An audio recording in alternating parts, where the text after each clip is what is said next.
I always thought old age came to others, not me. But when your only child, to whom you've devoted your entire life, looks through you as if you were transparent, you realize that time can't be cheated. I'm 68, and I've spent most of my life building what others easily tear down. My name is Agatha Balmer. 42 years ago, I married Ted Balmer, a simple guy with big dreams and an enchanting smile. We opened a small grocery store on the corner of Pine Street and Madison Avenue in Marion, a sleepy town where everyone knows each other and news travels faster than the morning fog over the river. Our fresh market was a modest enterprise, but we put our hearts into it. In those days, we felt like we had forever ahead of us. When Bruce was born, I already knew he would be the only one. Complications during childbirth prevented me from having more children. Ted reassured me, telling me that one child was easier to spoil. We joked about it, but every joke, as you know, has a bit of truth in it. Bruce grew up surrounded by our love and care, perhaps too surrounded. Ted worked from morning to night expanding the business and often said, "Agatha, don't push the boy. Let him breathe freely." And I couldn't help myself. My son was my world, my comfort, my hope for the future. When Bruce turned 12, the world came crashing down. Ted was on his way back from the wholesale market, where he had negotiated a new shipment. Ice, a snowy road, a second's inattention, and he was gone. I remember that phone call. I remember the policeman saying something about condolences, and I looked at my hands, which somehow didn't shake. At the funeral, Bruce held himself like he was older than his years, didn't cry, stared straight ahead, only squeezed my hand so hard that it bruised the next day. "It's just the two of us now, Mom," he said to me that evening when everyone had dispersed, and that grown-up phrase from the mouth of a child made me pull myself together. The business had to be taken into my own hands. I didn't know anything about suppliers, accounting, taxes. Ted handled it, but I had no choice. At night, I cried into my pillow, and during the day, I smiled at customers, negotiated, counted profits and losses. Many thought that the widow would sell the store. The first year was a real challenge, but I managed. Bruce often helped after school, arranged goods, served customers. Sometimes I thought there was something wrong with that. A child should play, not work. But he never complained. "Mom, this is our store," he would say proudly. And at such moments, I saw Ted in him. When my son turned 16, we already had 3 stores in Marion. I worked weekends, often to the point of exhaustion. I hired staff, but I kept control in my own hands. Perhaps that was my mistake. I was so focused on the business that I didn't notice Bruce changing. In high school, he became distant. School friends, first dates, parties, the normal life of a teenager. But there was something else. Some coldness appeared in his gaze when he looked at me, like he was evaluating and finding insufficient. "Mom, why can't we move to the big house on the hill like Courtney's family? They have a pool and a tennis court," he asked. I explained that our house was conveniently located near the downtown store. That money needed to be invested in business development. "Money, money, money," he mocked, "and when to live." I should have paid attention to those words at the time. But I thought I was doing the right thing, saving for his education, planning for the future. College changed him completely. I insisted on a business degree. Fresh Market had become a 7-store chain by then, and I saw Bruce as my successor. He didn't argue, but chose not a local college, but a prestigious university 2 states away. "I need to expand my horizons, Mom," he said then. 4 years flew by quickly. Bruce came for holidays and summer vacations, but each time I got to know my boy less and less. His clothes, his manner of speech, his habits, everything changed. He made new friends from wealthy families and seemed ashamed of our little family business, as he began to call it. After graduation, I offered him a seat on the board of directors of our company, which by then had grown to 15 stores in 3 neighboring towns. Bruce accepted, but without enthusiasm.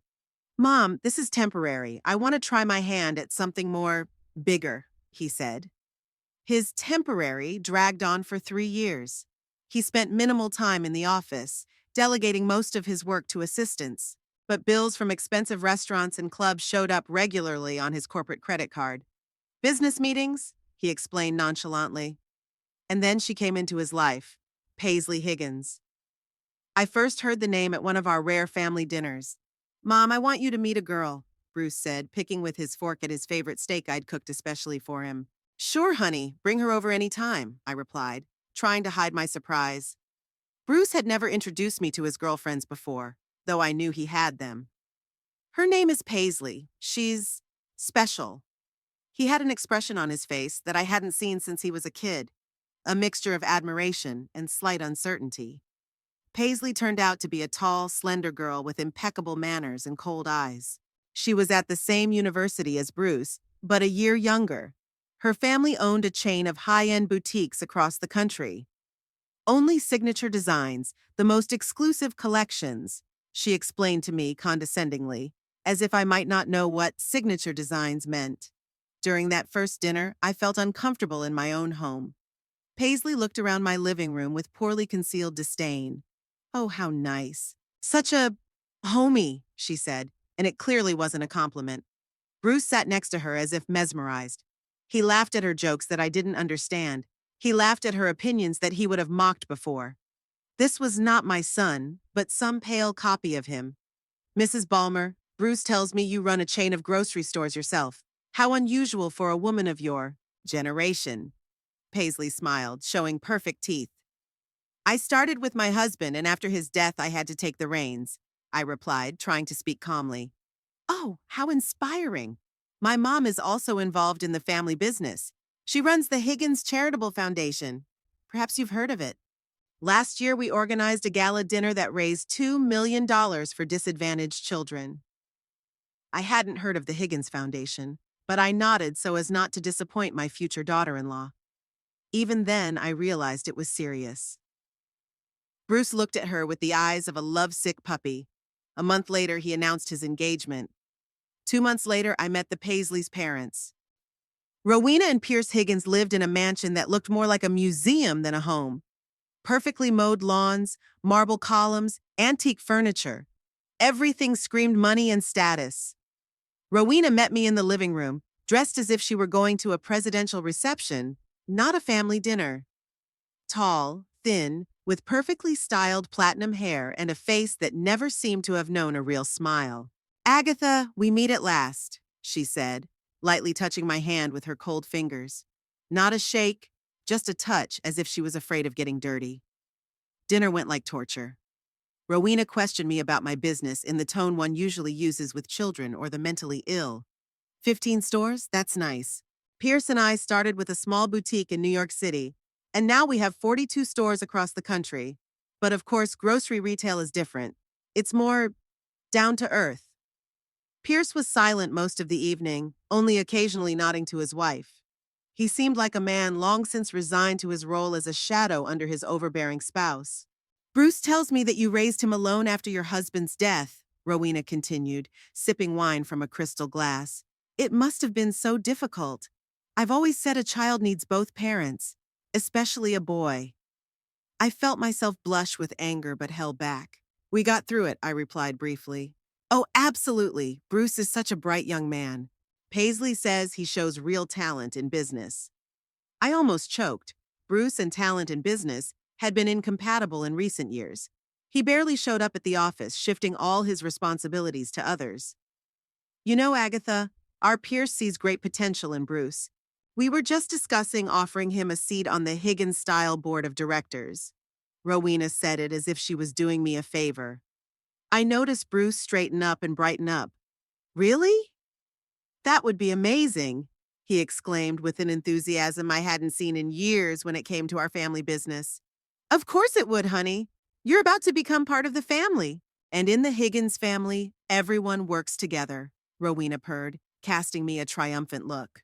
That night, I realized I was losing my son. Not just losing him, he was being taken from me. And he was happy to go into the arms of strangers, as if he'd been waiting all his life for a real family worthy of him. On the way home, Bruce was unusually talkative. Mom, have you seen their house? Have you heard about their charity? And Pierce offered me a job. Can you imagine the prospects? What about Fresh Market? I asked quietly. I always thought you'd run the company one day. Bruce was silent for a moment, then shrugged. Mom, let's be realistic. Fresh market is fine, but Higgins style is a whole other level. International connections, high fashion, famous people. You want the best for me, don't you? I didn't answer. What could I say? That I'd spent 30 years of my life building a business that I thought was our future together? That I dreamed of putting it in the capable hands of my son? That all those years I'd worked my ass off not for myself, but for him? That night I couldn't sleep for a long time. I could see Rowena Higgins's face, her condescending smile, her commanding tone, and my son's face, admiring, eager for approval. Not my approval, hers. You're losing him, Agatha, I said to myself. No, you've already lost him. And somewhere deep inside, I knew that this was only the beginning. The wedding was set for June. The perfect month for the perfect couple, as Rowena had put it at the first meeting with the wedding planner. I wanted to offer my help, but quickly realized that no one was interested in my opinion, nor was my presence at these meetings. Agatha, honey, don't worry. Paisley and I will schedule everything. You have enough to worry about with your stores. Rowena pronounced the word stores as if it were a questionable establishment rather than a thriving business. Still, I tried to be involved. I called Bruce, asking about preparations, offering to help. He responded with one-word answers, often being too busy to talk. When I brought up the wedding in person, he waved it off. Mom, Paisley and her mother control everything. They know best. I tried to build a relationship with my future daughter-in-law. I invited her to dinner, sent her small gifts, trinkets I thought she might like. Paisley thanked me politely, but always kept her distance. Thank you for the invitation, Mrs. Balmer, but I have every day scheduled. Wedding preparations, foundation work, yoga classes. You understand? She said over the phone in her melodious voice, in which I could still hear the coldness. I did catch her off guard once, though, stopping by Bruce's office while she was there. They were going through some catalogs, and Paisley couldn't find an excuse to avoid socializing. Oh, Mrs. Balmer, what a surprise! She smiled strainedly. I brought the documents Bruce asked for, I lied. No papers he'd asked for. And I thought maybe we could have lunch together. There's a great restaurant around the corner. Bruce looked at his watch with exaggerated concern. Mom, we have a meeting in 40 minutes, maybe another time? Sure, I tried not to show disappointment. But Paisley, I wanted to ask about your dress. Have you picked it out yet? Oh, yes, she perked up. It's an exclusive by Wainwright. You know, the same designer who dresses European princesses. How wonderful. May I see a picture? Paisley hesitated. It's a surprise. I only want everyone to see it at the wedding. I'm the mother of the groom, dear. Isn't it a tradition to show the dress to the mothers? Mom's already seen it, Paisley retorted, then softened. I'm sorry, Mrs. Balmer. It's just that I'm very superstitious about it. I don't want to take any chances. I nodded, feeling like a stranger, an unwelcome guest at my own son's life celebration. After that incident, I decided to change tactics. If I couldn't make things work with Paisley, maybe I should try with Rowena. After all, we were united by our love for our children. I invited her to tea at Marion's finest restaurant. To my surprise, she accepted. Rowena showed up at the restaurant at exactly the right time, dressed as if she were going to a high society reception, not to meet her future son-in-law's mother in a provincial town. An impeccable suit from a famous designer, a pearl necklace, high-heeled shoes. Everything screamed of money and status. Agatha, how nice of you to arrange this meeting, she said, gracefully lowering herself into the chair across from me. This restaurant is charming. Such local flavor. I swallowed the barb. The best in town. The chef used to work in New York. Really? How interesting. Rowena cast an appraising glance around the room. And what brought him to Marion? Family circumstances. His wife is from here. I took a sip of tea. Rowena, I wanted to talk about the wedding. More specifically, about my involvement in the preparations. Oh dear, don't worry. Paisley and I are in control. The wedding will be flawless. Of that I have no doubt, but I'm Bruce's mother. I'd like to do my part. Rowena carefully blotted her lips with a napkin. Well, you can fund the rehearsal dinner. That's traditionally done by the groom's family. Just the rehearsal dinner? I tried to speak calmly. Doesn't the groom's family usually pay half of the wedding expenses? Oh, sweet Agatha, Rowena laughed. That's in ordinary families. But Pierce and I want to throw a special celebration for our only daughter. 500 guests, the best country club, an orchestra, flowers from Holland. It'll be the event of the season. We can't ask you to pay half of those expenses. It would be inconvenient. Inconvenient for whom? I was beginning to lose patience. For you? Or do you think I can't afford to pay for half of my only son's wedding? Rowena leaned closer. Agatha, let's be realistic. Your business is thriving on the scale of Marion. But the wedding we're planning will cost more than the annual profits of all your stores combined. I don't want to embarrass you. I clenched my teeth. You have no idea of my financial situation, Rowena, and I insist on paying half of the wedding expenses. Every dime. She leaned back in her chair, studying me with renewed interest. Well, if you insist, I'll send you a preliminary estimate, but I warn you, the figures may shock you. I'll get over it, I replied dryly. When I received the estimate 3 days later, I was indeed shocked. The amount exceeded the annual profits of several of my stores. Flower arrangements costing a small car, a cake worked on by a team of 5 pastry chefs, champagne shipped directly from France. The list was endless. I stared at the numbers for a long time, then closed the file. My son was being bought. He was being bought with an expensive wedding, a prestigious job, a promise to belong to high society, and I was going to be a part of it, funding my own humiliation. But what could I do? Refuse to pay?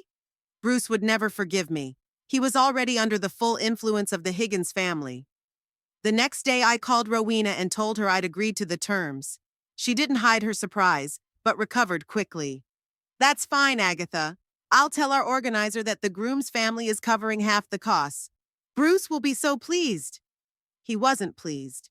He was stunned when I informed him of this at dinner. Mom, are you serious? That's a lot of money.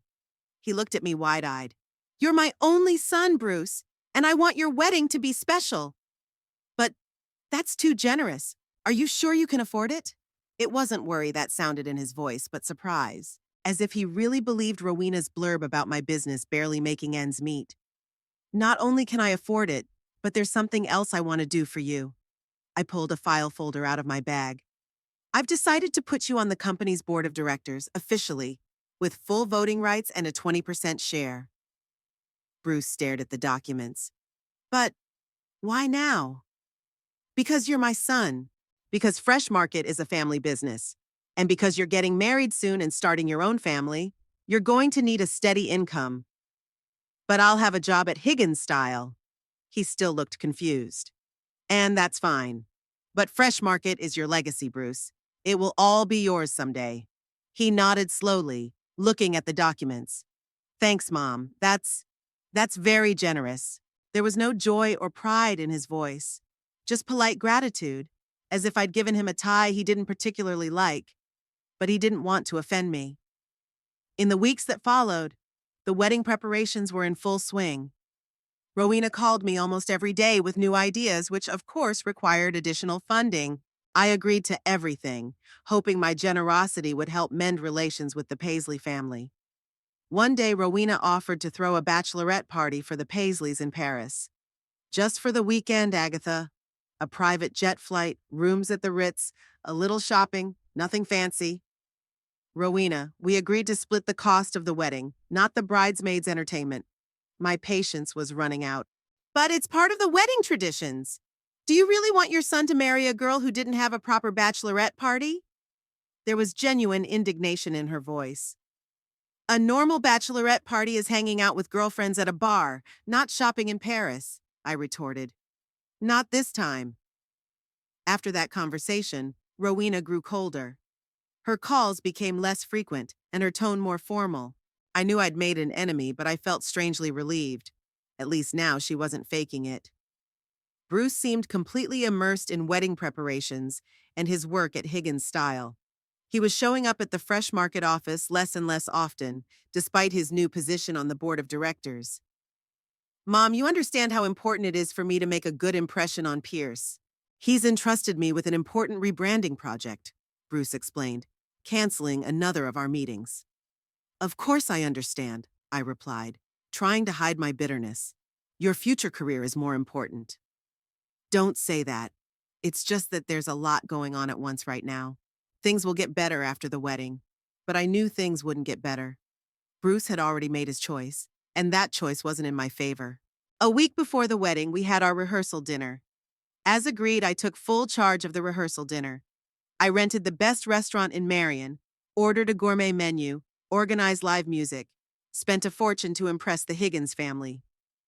To my surprise, everything went smoothly. Rowena even complimented the wine selection, which in her case was the highest praise.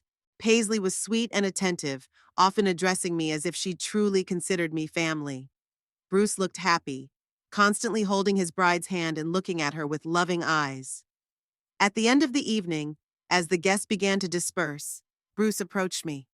"Thank you, Mom. Everything was just perfect." "I'm glad you liked it," I replied, feeling unaccustomed warmth from his sincere gratitude. "You know, I was wrong to doubt your financial ability." He lowered his voice. "Rowena was impressed. She said she underestimated you." It was meant to sound like a compliment, but for some reason, it hit a nerve with me. "I'm glad I was able to live up to her high standards," I said dryly. Bruce didn't notice the sarcasm. "She even offered to put you on the board of trustees of their charitable foundation. That's quite an honor, Mom." "I'll think about it," I replied, knowing I'd never accept the offer. The day before the wedding, I received an unexpected call from Pierce Higgins. He had never called me before, and I was surprised. "Agatha, I apologize for the inconvenience. I wanted to talk to you privately before tomorrow afternoon." His voice sounded unaccustomedly serious. We met in the lobby of the hotel where the wedding guests were staying. Pierce looked tired and stressed. "I wanted to thank you for everything you've done for this wedding," he began as we sat down in a secluded corner of the lobby bar. "I know Rowena can be difficult. I hadn't expected such candor. We all want the best for our children." "Yeah," he sighed. "But sometimes we forget to ask what they want for themselves. Bruce is a good kid, Agatha, and he'll learn a lot from our company." "I don't doubt that.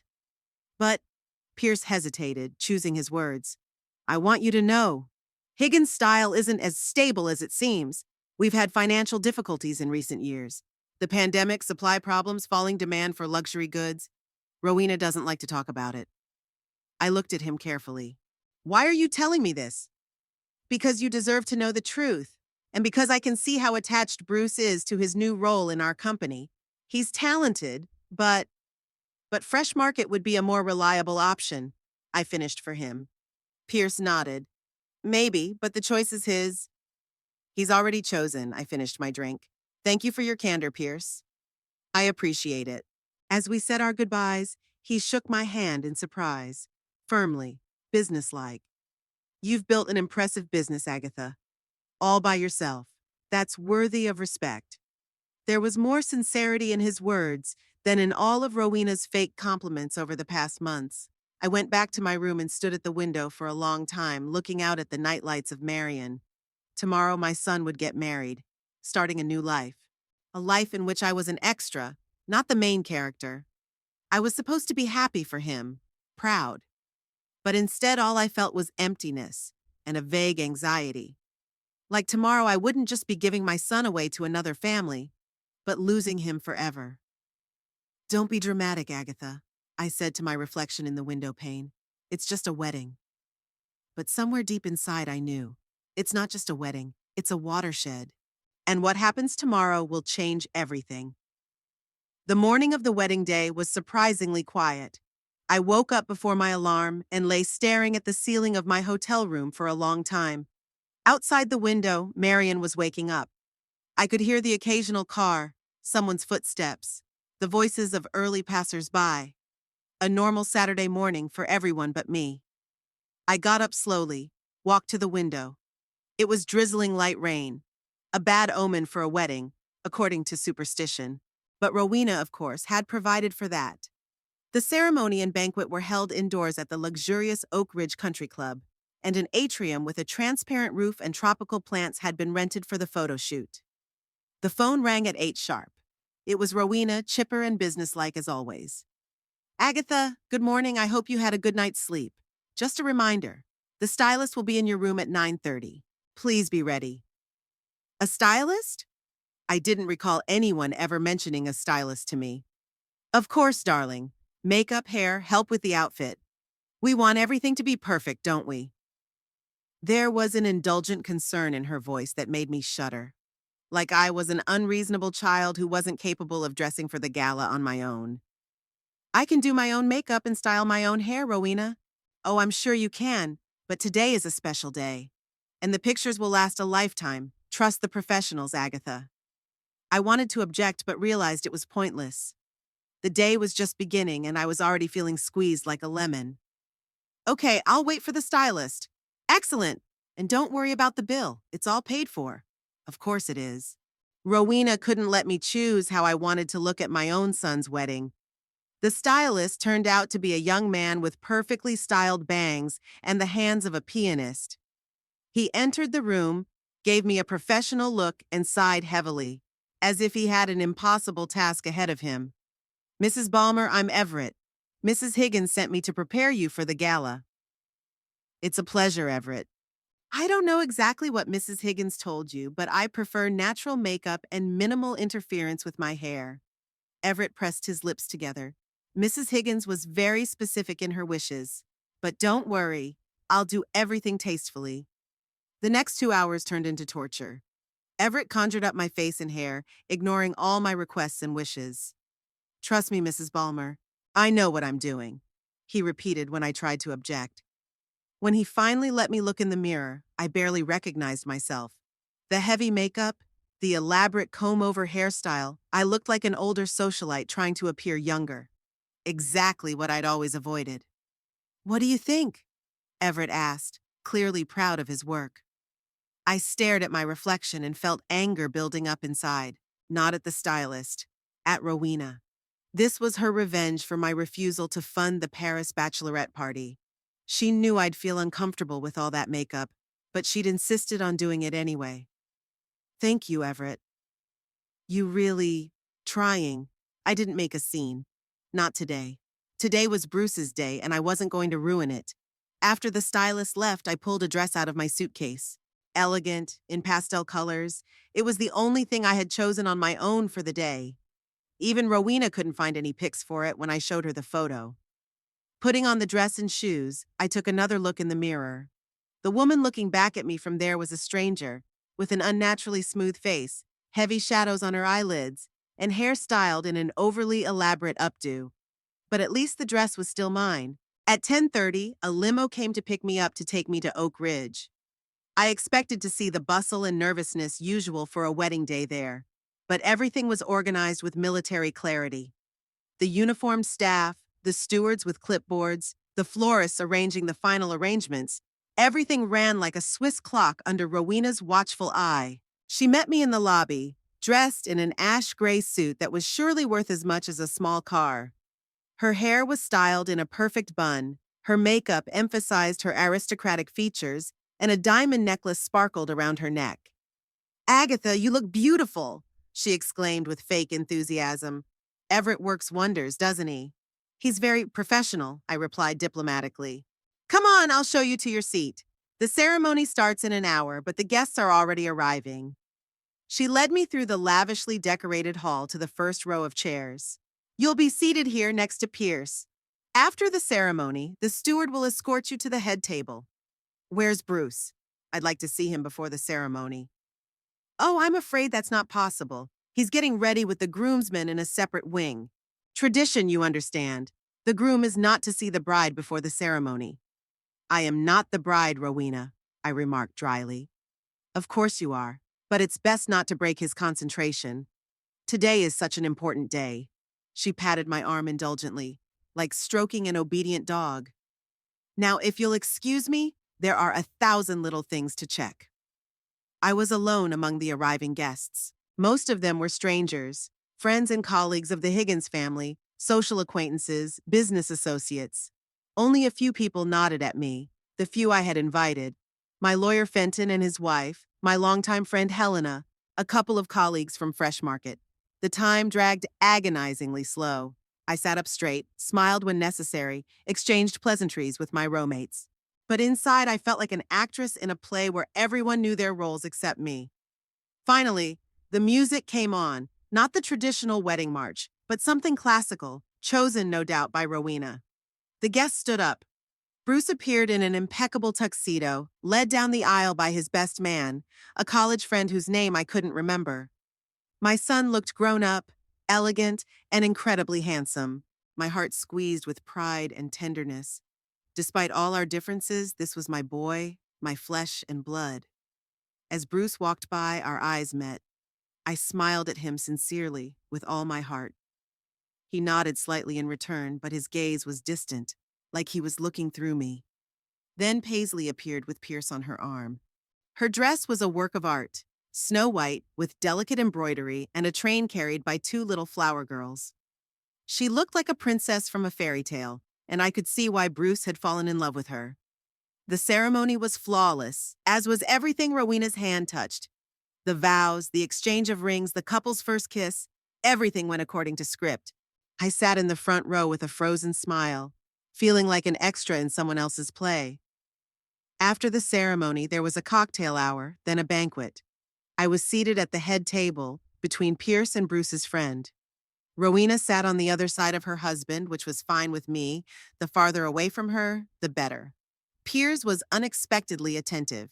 He filled my glass, asked if I was comfortable, and kept up an unobtrusive conversation. I felt it was something like an apology for yesterday's conversation, or perhaps for his wife's behavior.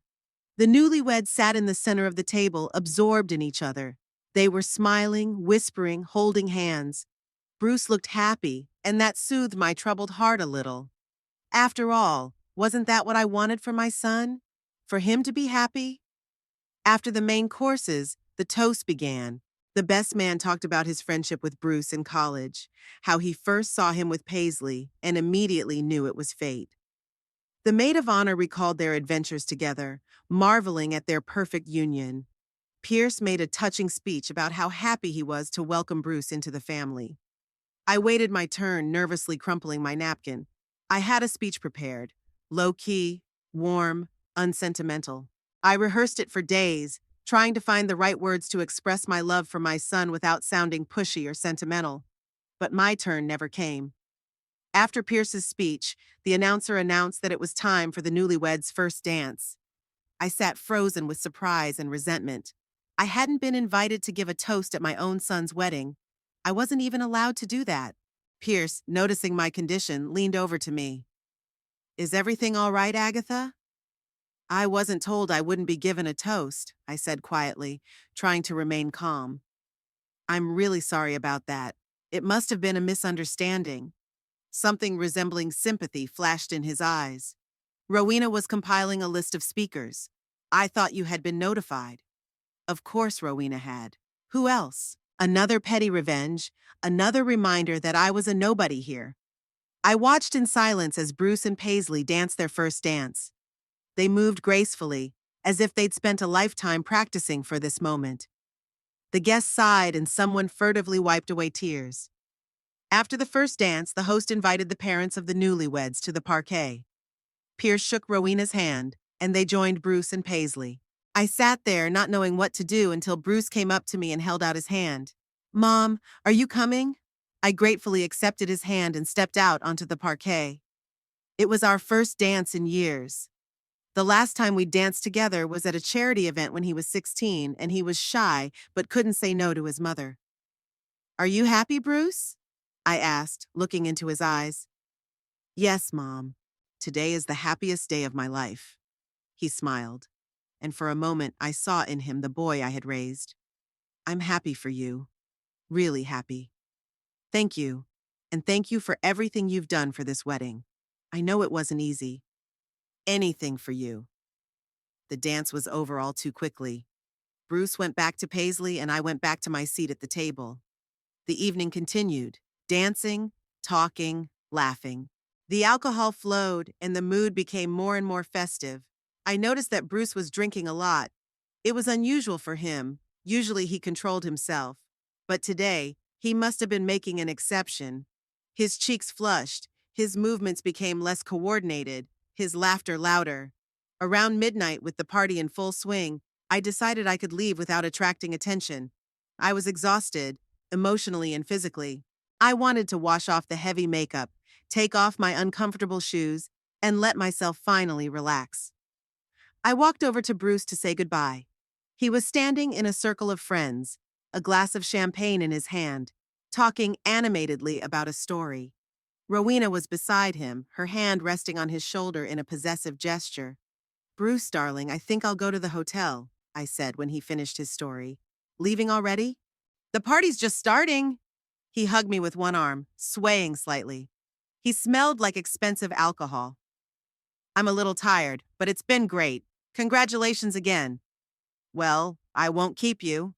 He grinned suddenly, and the expression seemed foreign on his face. "After all, I have a real family now." In the silence that ensued, his words sounded unexpectedly loud. Bruce's friends looked over awkwardly. Rowena covered her smile with her hand. "What do you mean?" I asked quietly. "Well, you know." Bruce made a wide gesture, sputtering his champagne. "A real family, with connections, position in the community, not just a chain of grocery stores." I stared at him, not believing my ears. That wasn't my son, not the boy I'd raised. "Bruce, you're drunk," I uttered, trying to remain calm. "Let's talk tomorrow." "Why wait until tomorrow?" He raised his voice. "I'm just telling the truth. I have a real mother now.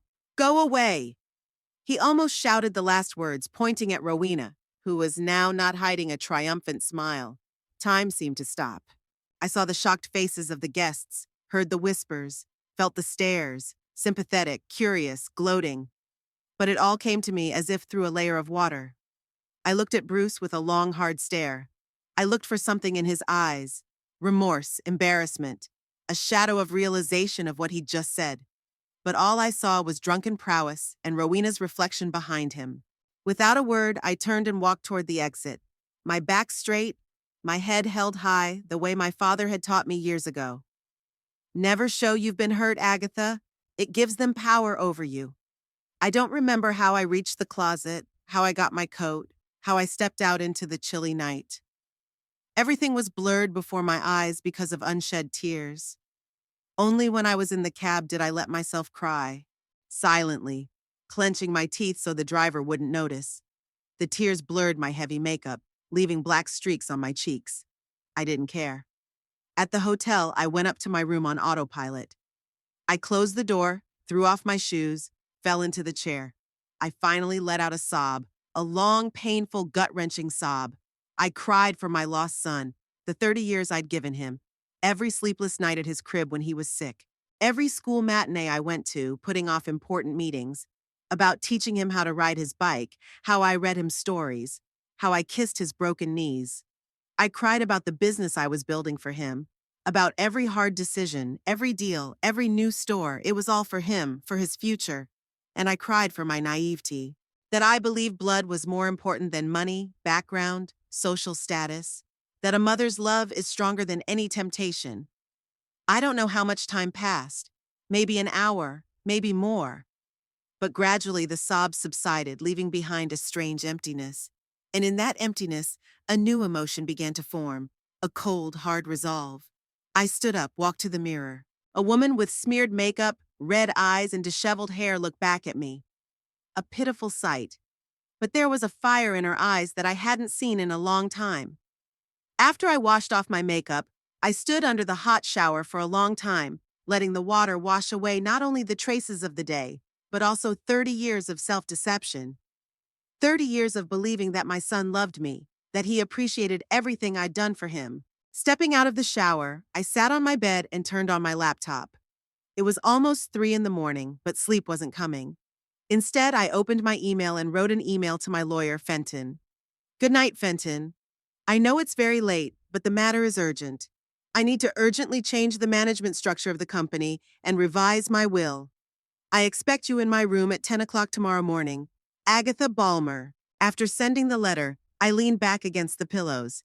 A plan of action was already forming in my head. Clear, cold, ruthless, just like a business decision. If Bruce wanted a new mother and a new family, let him have it his way. but let him live on their money too. Every dime invested in him, every opportunity given to him, it all ends today. I have a real mother now. Go away! Those words rang in his ears, causing almost physical pain. But pain is weakness leaving the body. And I couldn't afford to be weak anymore.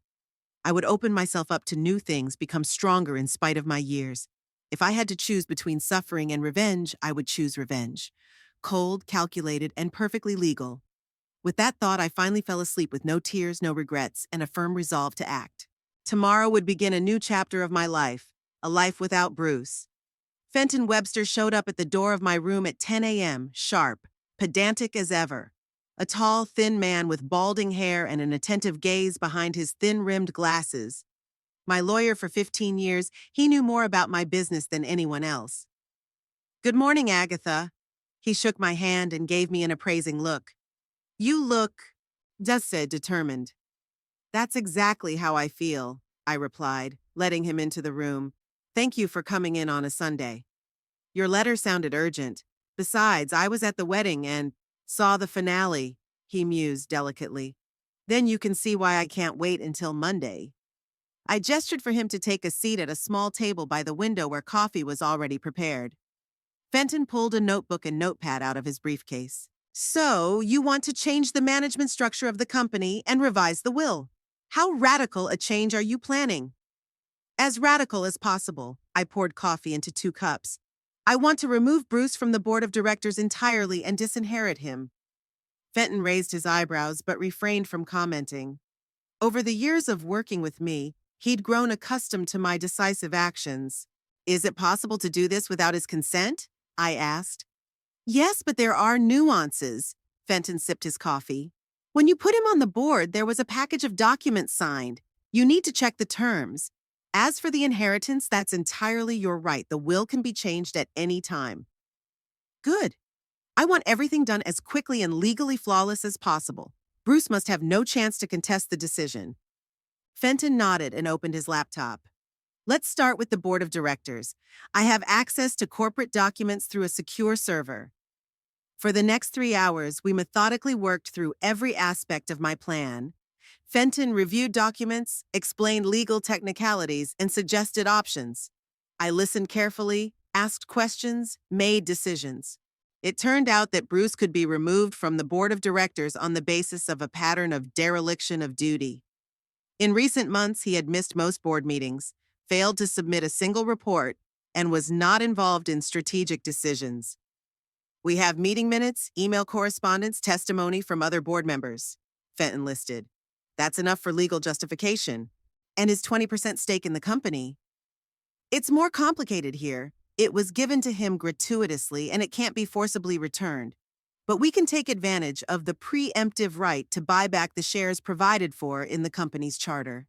The board of directors can offer him a buyout at market value." "He won't agree to sell." I shook my head. "Perhaps. But consider this. A non-performing asset with no say in the management of the company or a sizable amount of cash? Especially if his new family is struggling financially, as you mentioned." I remembered Pierce's words about Higgins-Styles problems. Fenton might be right. Money could be a strong argument. "Okay, get the paperwork ready to buy back the shares. What about the will?" "That's the easy part. A new will can be drawn up today. You just need to decide who the company and your personal assets will go to." I wondered. Until yesterday, it hadn't even been an issue. Everything was supposed to go to Bruce. But now? "I don't have any other close relatives," I said slowly. "Maybe you should consider a charitable foundation?" "That's a worthy option, but think of other possibilities. Perhaps there are people you trust? Employees who have proven themselves?" The face of Olivia Nolan, my executive director, appeared before my eyes. A young, energetic woman who had joined the company as a simple manager 10 years ago and had grown to a top position. She put her heart into Fresh Market, generating ideas, working with full commitment. "There is one person," I nodded. "And perhaps we should think about an option program for key employees. The people who really build the business should have a stake in it." Fenton smiled. "Now that's the business approach. I'll prepare the options." By lunchtime, the major work was completed. Fenton left with specific instructions and a promise to provide all the documents by Monday morning. I was left alone, feeling strangely light. It was as if by making a decision, I had shed the heavy weight I had carried for years. The weight of unfulfilled hopes and deceived expectations. Monday morning, I was already in my office at Fresh Market headquarters. Fenton arrived exactly at the appointed time with a folder of documents. "Everything is ready as you requested," he said as he spread the papers out on his desk. The board's decision to expel Bruce Balmer, the offer to buy out his share, the new will, the draft employee stock option program. Just needs your signature. I read each document carefully, checking the wording. Everything was worded perfectly. Dry legal language, no emotion, just facts and figures. "Agatha," Fenton hesitated as I reached for a pen. "Are you sure you want to go this route? The solution seems radical." Weren't Bruce's words radical? I looked him straight in the eye. He made his choice, Fenton. Now I'm making mine. As I signed the papers, I felt not bitterness, but a strange calm. It was the right decision, not an emotional one, but a business one. Business doesn't tolerate sentimentality. "What's next?" Fenton asked, gathering up the signed documents. "Next, I'll call Olivia and tell her about the new management structure and option program. And you prepare a formal notice for Bruce. He should receive it today." Olivia was surprised at the urgent call, but showed up immediately. A slender, red-haired woman of about 35 with lively eyes and a determined chin. She sat down across from me, putting down her notepad. "Olivia, I've made the decision to change the company's governance structure," I began without preamble.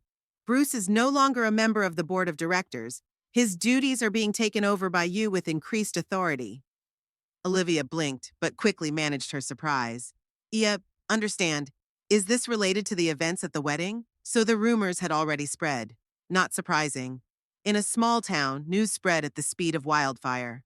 "It has to do with Bruce's systematic failure to fulfill his duties," I replied formally, "and with my decision to move the company forward with people who are truly invested in it."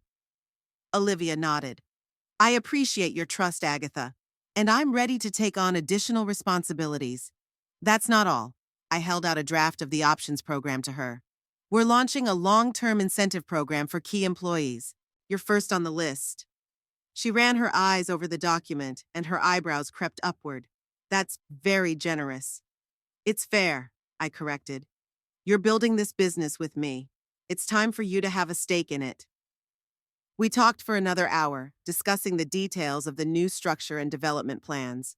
Olivia was quick to grasp the gist, ask the right questions, and offer ideas. I watched her and thought, this is the person who should lead the company into the future.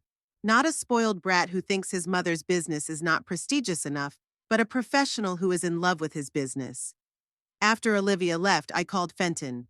"Are the papers for Bruce ready?"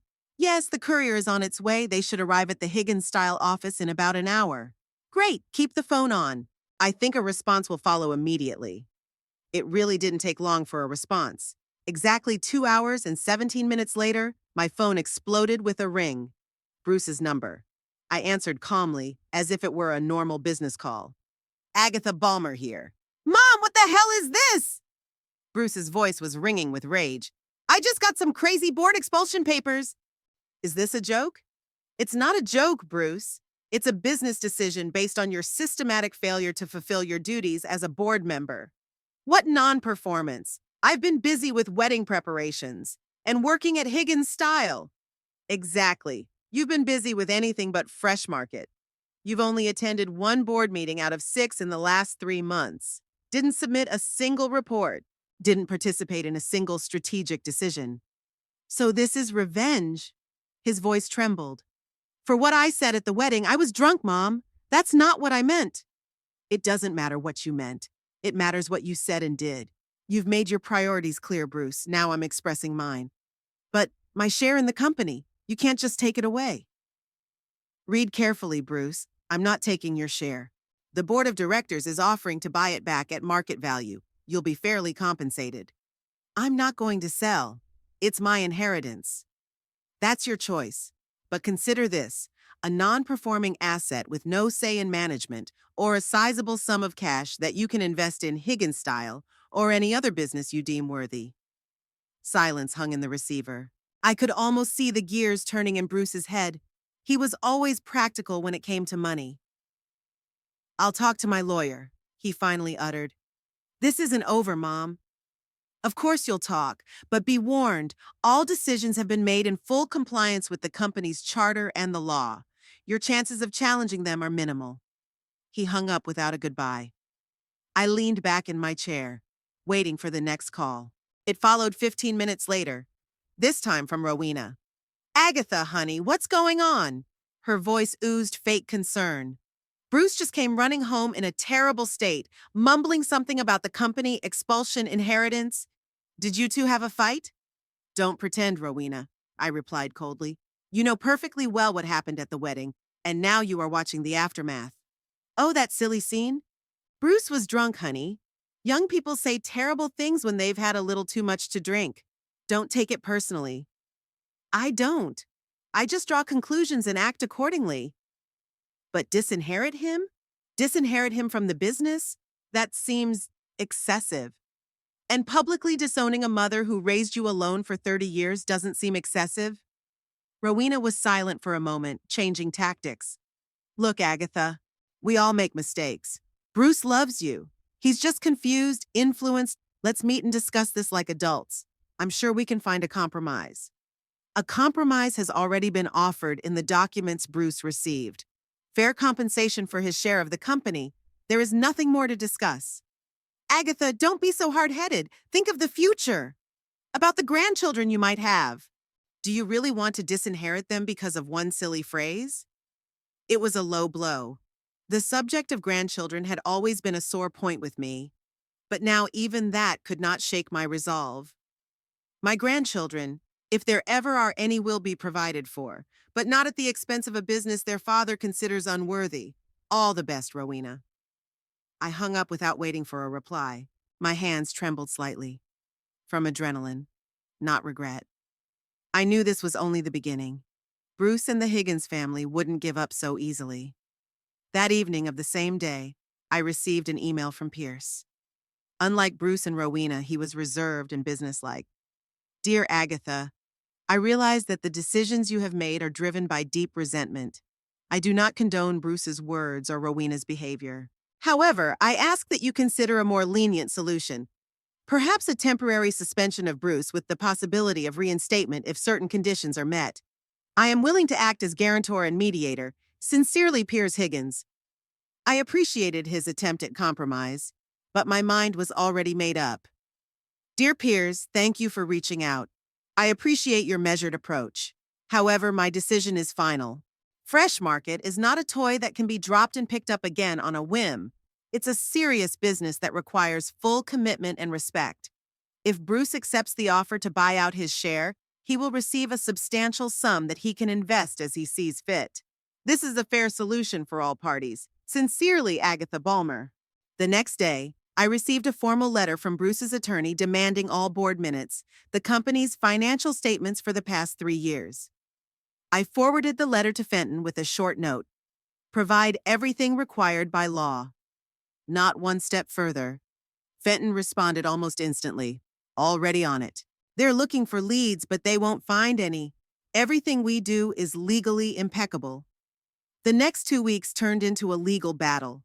Bruce's lawyer looked for the slightest irregularities in the procedure for removing him from the board of directors, tried to challenge the company's valuation, and demanded additional documents. Fenton fended off each attack with professional elegance, leaving his opponent no chance.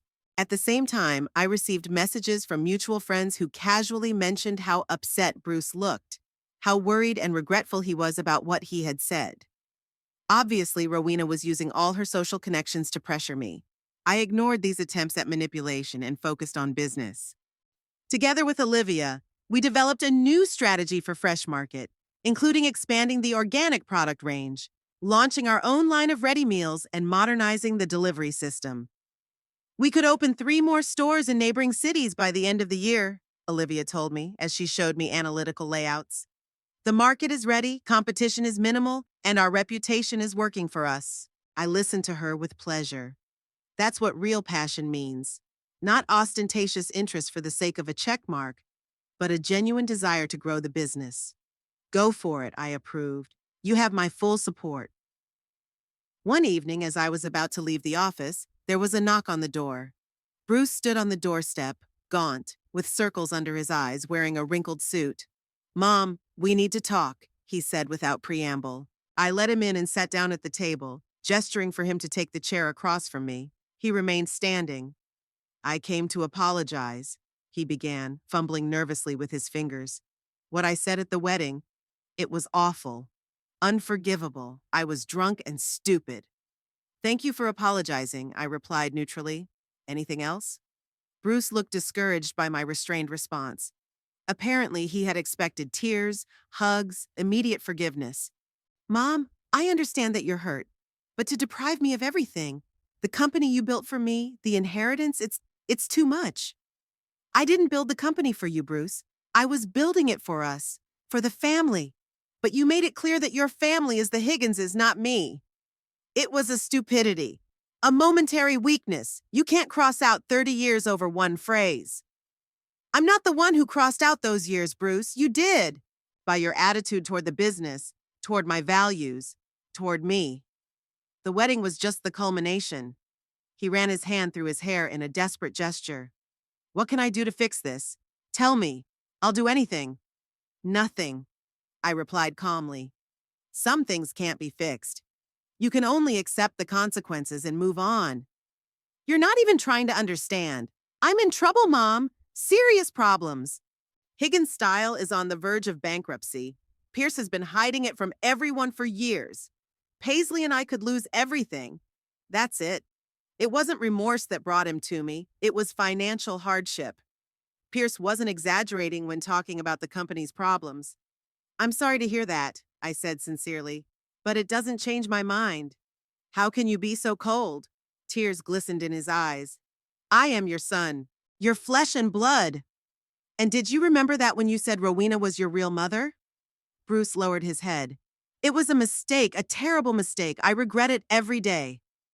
"I regret it too, Bruce, about a lot of things. But right now, we both need to move forward. Take the offer to buy back your share. It will give you the means to deal with your current difficulties." "And then what? I'll just stop being your son? You'll cut me out of your life?" "That will depend on you." I looked him straight in the eye. "And on what this experience will teach you." He was silent for a long moment, then nodded as if accepting the inevitable. "I'll sign the paperwork to sell the stake. But don't think that's the end of it. I'll find a way to prove to you that I'm worthy to be your son." "Perhaps," I replied, not giving him false hope. "Time will tell." When he left, I sat in the study for a long time longer, staring at the sunset outside the window. Despite the firmness I'd shown in my conversation with Bruce, there was still a mother inside me who loved her child unconditionally. But the businesswoman in me knew. Sometimes love shows itself in harsh lessons. The next day, I received Bruce's signed paperwork to sell his stake in the company. The amount was substantial, enough to start a new business or support Higgins' style in hard times. I signed my portion of the documents and handed them to Fenton to finalize the deal. My feelings were mixed. Sadness at severing the last formal bond with my son and relief that the lingering conflict had finally been resolved. "Wire the money to Bruce's account today," I instructed. "I don't want there to be any delays." "Will do," Fenton nodded. "Anything else?" "Yes. Prepare the paperwork for the new board of directors. I want to put Olivia and 3 other key managers on there. It's time to give way to those who are truly committed to the company." Fenton smiled. "You never stop moving forward, Agatha. That's the secret, my friend. Never stop moving forward." In the evening, Rowena called me. Her voice sounded strained, without the usual wimpy falseness. "Agatha, I'm calling to let you know that Bruce has signed the papers. I hope you're pleased." "It was his decision, Rowena. An adult and responsible one. He did it because we have no choice. You've backed us into a corner." "No, Rowena. You backed yourself into a corner, by your pride, by your scheming, by your contempt for what you considered beneath you. Now you are reaping the rewards. You'll regret it, Agatha." Her voice was threatening. "We won't forget what you did to us in our time of need." And you won't forget what you did to me in what should have been one of the happiest moments of my life, I replied calmly. And Rowena, take care of my son. No matter what, I still want him to be happy. I hung up the phone, feeling that this chapter of my life was finally closed. There was a future ahead, uncertain but full of possibilities. A future where I would lean on people who valued me not for what I could give them, but for who I was. 6 months flew by like a day. I plunged headfirst into my work, finding solace and new meaning in it. Fresh Market blossomed under the joint leadership of myself and Olivia. We opened 3 new stores in neighboring towns, launched a line of organic products, and modernized our delivery system. Profits were up 27%, an all-time high. I'd heard only scraps of news about Bruce from mutual acquaintances. After the wedding, he and Paisley bought a luxurious house in an upscale neighborhood in Marion, clearly beyond their means, but with a Higgins family flair. Bruce took the position of creative director at Higgins Style and was rumored to be working hard to rejuvenate the brand. I tried not to think about him, but sometimes when I woke up at night, I'd catch myself thinking, how is he doing? Is he coping with his new responsibilities? Is he happily married? The money from the sale of the Fresh Market stake should have provided him with a financial cushion, but knowing Paisley's spending habits and Rowena's ambition, I doubted it would last long. My suspicions were confirmed one rainy October evening. I was driving back from the office late. Olivia and I had stayed up late working on a project for the new distribution center. As I pulled up to the house, I noticed a familiar silhouette on the porch. Bruce. He was standing under my awning with his hands in the pockets of his expensive, but no longer new coat, looking cold and miserable. I parked the car and walked slowly to the door. 6 months since we'd last seen each other. 6 months of silence. Bruce? What are you doing here? He flinched as if waking up from a deep reverie. Mom, I need to talk to you. His voice sounded hoarse, his eyes red, either from sleep deprivation or tears. He'd lost a lot of weight, his features had sharpened, and there was an early gray in his hair. I opened the door. Come in, it's cold outside. He walked into the house unsure, as if he were a stranger. I remembered how, as a kid, he'd come flying in like a hurricane, tossing his backpack in the corner, shouting from the doorway about his school victories or grievances. Now he moved cautiously, as if afraid of hurting or disturbing something. Tea? Coffee? I offered, taking off my coat. Coffee, if you can. He sank to the edge of the living room couch, rubbing his hands together nervously. I retreated to the kitchen, giving us both time to gather our thoughts.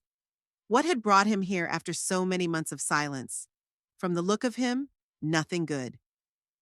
Returning with 2 cups of coffee, I sat down in the chair across from him. So? Bruce cupped his cup around both hands as if warming them. I don't know where to start, he admitted. Usually start with the main thing. He took a deep breath. I'm in trouble, Mom. Serious problems.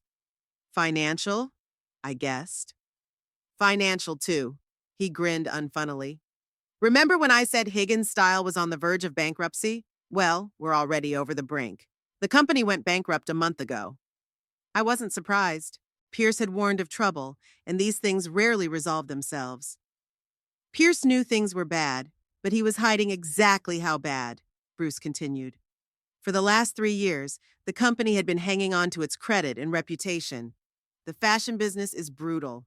One bad season and you're out of the game. Higgins Style has had 4 bad seasons in a row now. And your house? The cars? All that expensive stuff? On credit. He lowered his head. All on credit. Rowena insisted we had to fit the status. Now the bank is foreclosing on the house. Debt collectors calling every day. The money from selling my stake in Fresh Market ran out a long time ago. Went into trying to save the company. And Paisley? How's she coping with all this? His face contorted in pain. Paisley left 2 weeks ago, said she wasn't marrying a loser, moved back in with her parents. They're renting an apartment across town, all they can afford now. I looked at my son and saw not a grown man, but a little boy with a broken knee looking for comfort. I wanted to hug him, to tell him that everything would be okay, that Mom would fix everything, but those times were gone. I'm sorry, Bruce, I said sincerely. I really am. I messed up. He raised his inflamed eyes to me. My whole life. The marriage, the career, the relationship with you. I was such an idiot, Mom. Yes, you have been. I didn't soften the truth. But you're still young. You have your whole life ahead of you to right your wrongs. How? I have nothing left. No job, no home, no wife. I even have to borrow suits for job interviews from friends. Get a job, any job for starters. Get a modest apartment. Start from scratch. A lot of people do that. He was quiet for a moment, then looked at me hopefully. What if, what if I came back to Fresh Market? Not to a management position, of course. I could start small, prove my usefulness. That was it. It wasn't remorse that drove him to me, but desperation and a search for a lifeline. No, Bruce, I shook my head. That's not an option. But why? Resentment erupted in his voice. I'm your son. Can't you give me another chance? It's not about chances. It's about trust. I can't trust you with even the smallest part of a business you once despised, which you considered unworthy of yourself. I was stupid. I didn't realize the value of what you created. Do you realize it now, or do you just need a job and money? He didn't answer, and that silent response said more than any words could. Bruce, I pitched forward. I'll help you, but not in the way you ask. I can give you a small amount to rent an apartment and hold you out while you look for a job. I can put in a good word with people I know at other companies. But getting you back to Fresh Market, no. So, you've really cut me out of your life. The bitterness in his voice was almost palpable. No, Bruce. I cut you out of my business. As a mother, I'll always be there for you if you need real help. But as a businesswoman, I can't afford to jeopardize the company I've spent 30 years building. He was silent for a long moment, staring into his empty cup. Then he nodded. You're right. I haven't earned your trust, but I will prove that I can change, that I'm worthy to be your son. It's not me you have to prove it to, Bruce. Yourself. He left an hour later, with a check for a modest sum and a promise that I'd talk to a few people I knew about possible work for him. No hug, no tears. Just a discreet thank you and the quiet click of the closing door. I stood at the window, watching him walk to the bus stop. There was no more expensive car waiting for him at the curb. The rain had intensified, turning the street into a blur, or maybe it was the tears that were covering my eyes. A week later, I learned that Bruce had gotten a job as an assistant manager at a construction company, thanks to a recommendation from an old friend of mine. He'd rented a tiny apartment in an inexpensive neighborhood, started from scratch, just like I'd advised. Over the next few months, we communicated infrequently, short calls at Christmas and birthday, occasional meetings in the city. He didn't ask for money, didn't ask to visit, didn't mention returning to Fresh Market. It seemed like he was really trying to prove that he could handle himself. And I moved on. Fresh Market was thriving under the joint management of me and Olivia. We opened 2 more stores, expanded our product line, and launched our own convenience store. The stock option program for key employees worked flawlessly. People who got a stake in the company worked with double the effort. But most importantly, I finally found time for myself. For the first time in 30 years, I traveled not for business, but for pleasure. I visited Paris, Rome, Barcelona, cities that I had read about in magazines but had never seen with my own eyes. I enrolled in cooking classes, which I had dreamed of since my youth. I made new acquaintances not related to business. One of those acquaintances was Harrison Winthrop, a retired economics professor, a widower with kind eyes and a quiet sense of humor. We met at a charity dinner, talked about books, and discovered a shared passion for classical music. We started dating, first in the company of mutual friends, then the 2 of us. Harrison didn't try to impress me, didn't brag about non-existent achievements, didn't try to control my life. He was just there for me, attentive, reliable, sincere. He made me feel like I was not a successful businesswoman, not a single mom, not a widow, just a woman who was appreciated for who she was. In the spring, almost a year after Bruce's memorable wedding, I received a call from Rowena. The call came as a surprise to me. We hadn't spoken since that conversation about Bruce selling his stake in the company. Agatha, it's Rowena Higgins. We need to meet. Her voice sounded different, without the usual sweetness and fake enthusiasm. the tired, broken voice of a woman who had lost everything. Why, Rowena? It's about Bruce. I. There's something I need to tell you in person. We met at a small cafe on the outskirts of Marion, far from the places where people in our circle usually went. Rowena looked 10 years older. Her elegant clothes had been replaced by a simple synthetic suit. Her expensive jewelry was gone. Her makeup was more modest. But most importantly, the arrogance in her gaze was gone, giving way to something akin to humility. "Thank you for coming," she said, nervously fixing a strand of hair. "I know you have no reason to listen to me after everything that's happened." "I'm here for Bruce," I replied. "What's wrong with him?" "He's fine, as much as he can be in his situation. He's working, renting an apartment, trying to move on with his life." "Then why this meeting?" Rowena took a deep breath.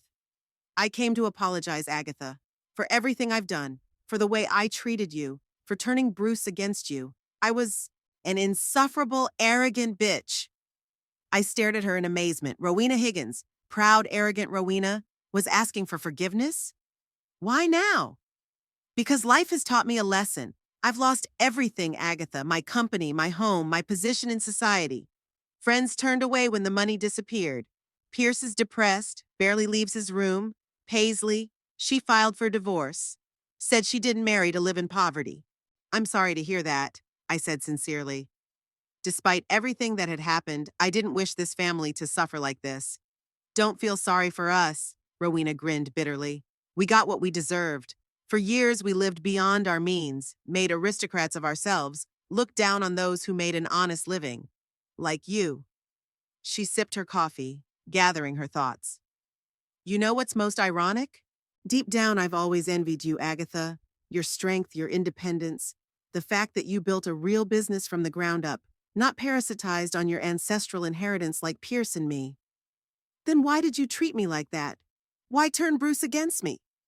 Out of pride, out of fear that the truth would come out, that people would find out what we really are, bankrupt, living on credit, desperately clinging to the illusion of wealth."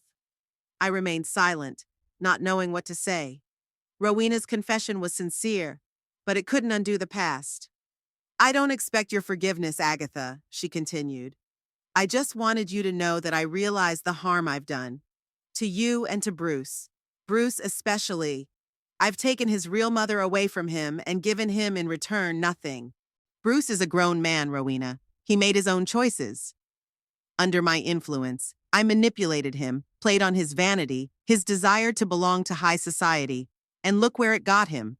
She pulled an envelope out of her purse and placed it on the table. "Here's Bruce's address and his phone number. He doesn't know about our meeting, doesn't know I came to see you, but I can see how he suffers, how he misses you, even though he won't admit it." I took the envelope. "Thank you, but I know where Bruce lives, and I have his number.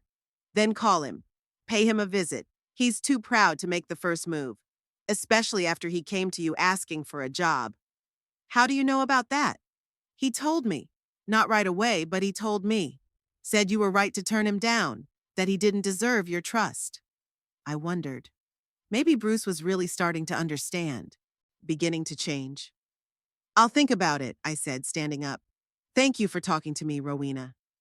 "Thank you for listening," she replied with a bitter smile. "And Agatha, you've built something worthwhile. Not just a business, but your life. I admire you, though I'm too late to admit it." I nodded and left the cafe with conflicting feelings. Rowena's confession couldn't heal old wounds, but it might have helped start the healing process. A few days later, I still decided to call Bruce. The conversation was awkward, with long pauses and careful phrases. But it was a conversation, the first real conversation I'd had in a long time. "How are you, Mom?" he asked, and there was genuine concern in his voice.